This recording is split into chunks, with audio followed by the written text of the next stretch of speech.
Hey guys, today we're going to talk a little bit about the theme, the American Dream. All right, the American Dream is a big part of what's going on in the book of Mice and Men. We're going to be talking about that. You're going to be doing a little piece of writing about that. So let me just tell you a little the story about this theme, the American Dream. All right, the American Dream of every individual's right is centered around this phrase, life, liberty, and the pursuit of happiness. Now, where does that come from? That comes from our Declaration of Independence. All right, that was designed by these guys to encapsulate what it is to be an American. All right, that's what our flag kind of symbolizes. Our lives, our liberties, our pursuits of happiness. It's been ingrained in our American society since this writing of the Declaration of Independence. All right, that's where it makes its first appearance on the American scene. So, this kind of runs throughout our American story and links up with the blue. All right. If you look at these pictures, what you see here is the promises of prosperity and independence that are tied to the expansiveness of the American West. And you can see some of these pictures here are depicting what it means to expand into the western parts of our country. You can see these covered wagons and horses. All right, they're traversing this huge piece of land here, and they're all trying to make it to the west where they believe there's going to be something a little bit better for them. And that's kind of the dream that they had, the American settlers, the early American settlers in our country, is to have this American dream happen during Westward Expansion. All right. Now, it just so happens that our book takes place in California, which is the westernmost portion of our country that you can travel to. All right, Alaska might be a little bit more west, but as far as part of the lower 48, California is it. So, what does this mean then? Well, we have this thing called the gold rush. All right. Now, all over the West in the 1880s or so, people came out to California. There's our state of California. The Salinas Valley is where Steinbeck wrote a lot of his books, and Auburn is kind of probably right in this area here. But these are some pictures of what a gold rush town would look like, all right, in California. People all coming out here. They think they're going to strike it rich, and they settle these towns like Auburn, where George and Lenny were probably from. All right, California's at the center of all this. And again, we're all looking for the American dream. All right, we want to strike it rich. We want to have these great things. These are our dreams. We want to fulfill the promises made back in the Declaration of Independence. So this takes us to the Roaring Twenties. All right, now the Roaring Twenties are the time when this country is at the height of its capitalistic development. People have a lot of money. People are partying. All right, people are celebrating. They're doing crazy things.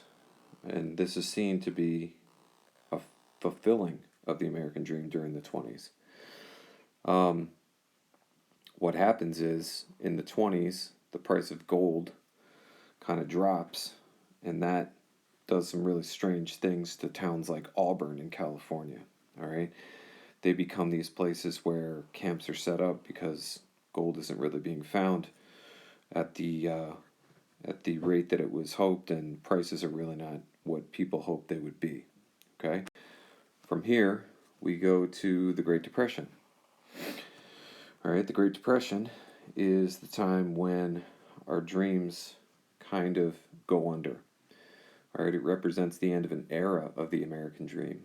All right, artistic, economic innovations and the prosperity of the 20s comes to a stop, and America goes into crisis mode. In the midst of this shift, a lot of people feel like the rug has been pulled out from under them. And this sentiment and perspective is echoed in what George and Lenny insist on, which is pursuing their dream of a peaceful, sustainable life of ease and independence, even if they are in the depths of economic crisis, which threatens their plans and their dreams. So we see George and Lenny, and they are kind of functioning in the time of the Great Depression. Next, we have our book. All right, so our book takes place in the 30s, and here are our main characters. Here's George. Here's Lenny here. All right, they encounter hostility and a lot of bad things everywhere they go. All right, Steinbeck tries to portray this reality of making it in America as a poor itinerant worker. That means a wandering worker, which is what these guys are. These guys' struggles are almost always the results of Lenny and his inability to function normally within social codes. So he's kind of a child. It draws him to soft, pleasant, cute things, but his strength and his huge physical frame make him fearful to a lot of different people. All right, he can't understand why people are rejecting him, or why he keeps killing these mice and puppies and other soft animals he enjoys holding. George doesn't really help him control his strength or his impulses, but he kind of just relies on trying to stoke up Lenny's dream of having these limitless rabbits to tend and whatever pets that he wants. George probably knows that for him and Lenny to succeed, they have to confront the truth about Lenny, that he really is a burden to George and he's dangerous. But if they know that if they do confront that, that's going to tear these guys apart, so they keep ignoring it.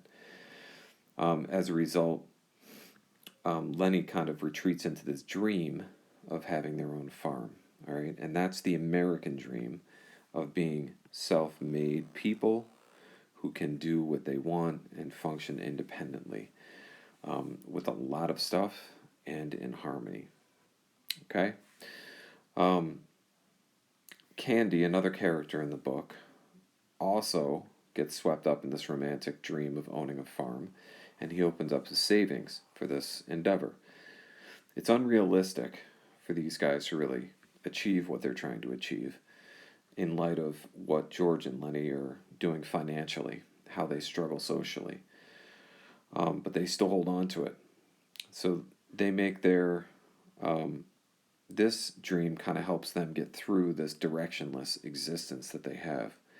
So they cling tightly to this American dream that they've kind of put together and manufactured on their own.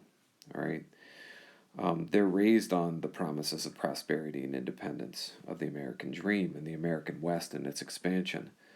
But these dreams they're led to believe are true they've kind of evaporated as the West has turned to this place of potential, riches, to one during the Depression of dust and emptiness and squandered potential. All right. Steinbeck kind of shows over the course of Mice and Men how his characters' schemes and plans go awry, they go wrong. Not because of their own mistakes, but because of unpredictable and uncontrollable forces that they cannot do anything about. All right? Any life is subject to uncertainty and disappointment, but in the landscape of the Great Depression, Steinbeck illustrates dreams and plans are a luxury that few can afford. So this dream is really something that Lenny and George are not going to have a chance to participate in, but they still talk about the things called the rabbits, and they rely on this, quote, "We could live off the fat of the land." And this is their dream achievement is a farm represented by that picture. Okay, so that's the theme of the American Dream. Take the quiz that's inside this folder, and we're going to talk about another theme tomorrow really quickly. Take another quiz, a third theme, and then we'll do like a little writing thing at the end of the week. Okay, guys, thanks for listening. Take care.